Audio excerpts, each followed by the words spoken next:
Hello, নমস্কার। চলে এলাম আরেকটি ভ্লগ ভিডিও নিয়ে। আজকের ভ্লগে আমরা যমুনা মেলায় গেছিলাম। তারই কিছু টুকরো মুহূর্ত এই ভিডিওতে তুলে ধরব। ছেলে, ছেলের বাবা আর আমি ৩ জনে মিলে চলে গেলাম যমুনার মেলায়। আসলে আমার বিয়ে হয়ে গেছে প্রায় ১৪-১৫ বছর। তার মধ্যে আমাকে এই নিয়ে দুবার এই যমুনা মেলায় নিয়ে গেল।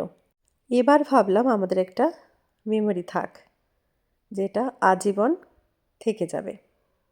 যাই হোক, স্কুটিতে করেই গেছিলাম আমরা। যারা পরিচিত গেছেন তারা জানবেন যে জায়গাটা আসলেই কতটা সুন্দর। যমুনার পাড়ের প্রাকৃতিক সৌন্দর্য, সেই সাথে আশেপাশের গ্রামগুলো অসাধারণ সুন্দর। আপনাদের একটু দেখাই এই অসাধারণ ভিউটা। দেখুন কত সুন্দর, দেখে জাস্ট চোখ ফেরানো যাচ্ছে না। আমি তো একদম মুগ্ধ হয়ে গেলাম আর ভিডিওতে ধারণ করলাম এই যমুনা নদীর সৌন্দর্য। সেই সাথে আপনাদেরকে মেলার শুরুর যে এন্ট্রি পয়েন্ট, যেখান থেকে মেলায় ঢুকতে হয়, সেই শুরুর হোর্ডিংটাও আপনাদেরকে দেখিয়ে দিলাম যাতে আপনাদের চিনে আসতে সুবিধা হয়। গ্রাম্য জীবন, গ্রামের পরিবেশ সত্যি অসাধারণ। এটাই তার জলজ্যান্ত উদাহরণ। চোখটা জাস্ট আটকে গেল যখনই ঢুকছিলাম। এই ভিউ পয়েন্টটাতে বেশ খানিকক্ষণ কিন্তু ওয়েট করে তারপর কিন্তু মেলায় ঢুকেছি।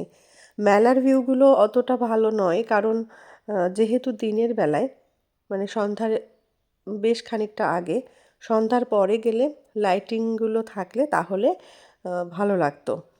কিন্তু তবুও যতটা সম্ভব, যেহেতু আমাদের বাড়ি থেকে বেশ খানিকটা দূরে আর রাস্তাটাও বিপদসংকুলই বলা চলে, খুব বেশি স্মুথ রাস্তা নয়, যার জন্যই কিন্তু আমরা একটু তাড়াতাড়ি গেছিলাম এবং তাড়াতাড়ি ফিরেছি। গিয়ে দেখছি একদম শুনশান, একটাও মানে খুব কম লোক, দোকানপাট খোলেনি, প্রায় দোকানগুলোই দেখুন বন্ধ করা রয়েছে। কিন্তু আমরা আমাদের মতন ঘুরলাম। এটাই যে মরণকূপ আছে, তারপর বড় নাগরদোলা আছে। এবার এদিকে বিভিন্ন ধরনের খাবার দোকান, খাবারের জিনিস, প্লাস সেই সাথে সংসারের জিনিসপত্র, তারপর বিভিন্ন ধরনের জিনিস কিন্তু এখানে আছে। আমার কর্তা কিন্তু এটা আমি কিনেছি। আমি কিনেছি বলতে আমাকে কিনে দিয়েছে আমার পছন্দের। আর উনি কিনেছেন ঝুড়ি। সাংসারিক মানুষ তো।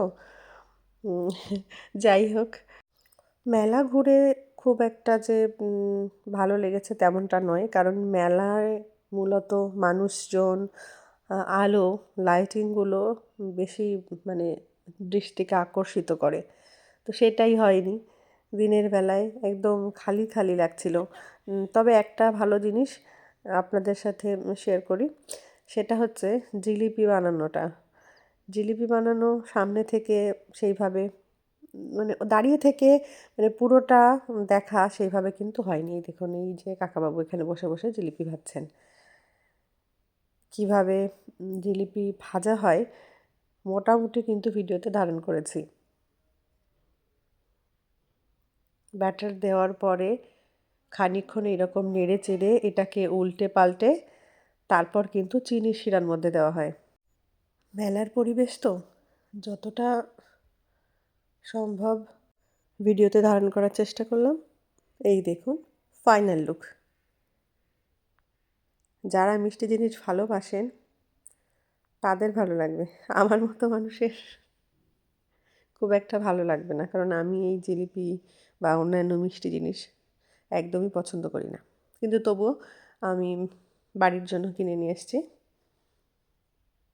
জিলিপি। তারপর আরেকটা জিনিস আছে, ল্যাংচা নাকি অনেক বড় মিষ্টি, যেটা ভিডিওর প্রথমে দেখালাম, লম্বা লম্বা লাল লাল মতো। আমি আগে থেকেই দোকানে বসেই বলে দিয়েছি আমি কিন্তু খাবো না, বাড়িতে যারা খাবে তাদের জন্য নাও, আমি কিন্তু খাই না। এই বয়স্ক মানুষ যারা আছেন, যেমন আমার শ্বশুর শাশুড়ি, ওদিকে আমার বাবা, মা খুব একটা খায় না, ওনারা কিন্তু মিষ্টি জিনিস পছন্দ করেন।